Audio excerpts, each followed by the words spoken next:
दोस्तों, स्वागत है आपका हमारे चैनल नाइट ऑफ रोमन में। दोस्तों, आज हम आपको सुनाने जा रहे हैं हवेली के छलावे की कहानी, जिसे सुनने के बाद आपके पैरों तले जमीन खिसक जाएगी। तो क्या आप लोग तैयार हैं इस कहानी को सुनने के लिए? चलिए, बिना किसी देरी के कहानी को शुरू करते हैं। बहुत समय पहले एक छोटे से गांव में मीरा नाम की एक लड़की रहती थी। मीरा बहुत शांत और मासूम स्वभाव की थी। गांव के बाहरी किनारे पर एक पुरानी टूटी फूटी हवेली थी, जो वर्षों से वीरान पड़ी थी।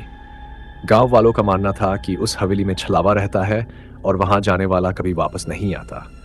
एक रात मीरा ने अपने दोस्तों के साथ मिलकर उस हवेली में जाने का फैसला किया। मीरा के दोस्तों ने उसे मना किया कि हवेली में छलावे का बास है, लेकिन मीरा ने किसी की नहीं सुनी और आखिरकार अपने दोस्तों को मना ही लिया। वे सब मिलकर तय करते हैं कि वे रात को हवेली में जाएंगे, ताकि ये पता चल सके कि वहां सच में भूत प्रेत छलावा जैसा कुछ है या नहीं। जब वे हवेली पहुंचे तो दरवाजे खुद ब खुद खुल गए और वे अंदर दाखिल हो गए। हवेली के अंदर का माहौल बहुत ठंडा और भयानक था। हर कोने से अजीब सी आवाजें आ रही थीं। अचानक एक कमरे से एक तेज चीख सुनाई दी। मीरा और उसके दोस्त डर से कांपने लगे, लेकिन उन्होंने आगे बढ़ने का फैसला किया। जैसे ही वे उस कमरे के पास पहुंचे, दरवाजा जोर से बंद हो गया और कमरा पूरी तरह अंधेरे में डूब गया।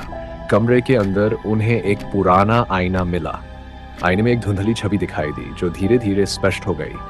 वह एक बिल्ली की छवि थी, जो हवेली में ही रहती थी। अचानक से बिल्ली ने अपना आकार बड़ा किया और उन्हें बताया कि इस हवेली की मालिक है। एक दिन उसके पति ने उसे धोखा देकर मार डाला और उसकी आत्मा अब इस हवेली में भटक रही है। बिल्ली की आत्मा ने मीरा और उसके दोस्तों को चेतावनी दी कि अगर वे हवेली से बाहर नहीं निकले तो वे भी उसकी तरह फंस जाएंगे। डर के मारे मीरा और उसके दोस्तों ने भागने की कोशिश की, लेकिन दरवाजे बंद हो चुके थे और बिल्ली की आत्मा अचानक से डरावने कुत्ते के रूप में प्रकट हो गई। उनके पैरों तले जमीन खिसक गई। वे इधर उधर भागने लगे, पर हर दरवाजा बंद हो चुका था और उनके भागने के लिए कोई रास्ता नहीं था।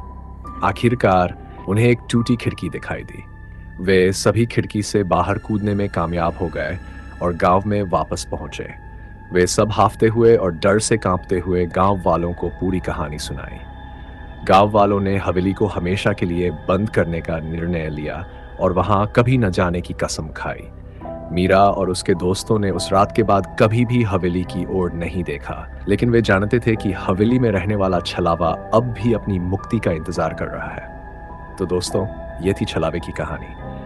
अगर आपको ऐसी और कहानियां सुननी है तो हमारे चैनल को सब्सक्राइब करें और बेल आइकन को दबाना ना भूलें। अगली बार फिर मिलेंगे एक और डरावनी कहानी के साथ। अभी के लिए अलविदा।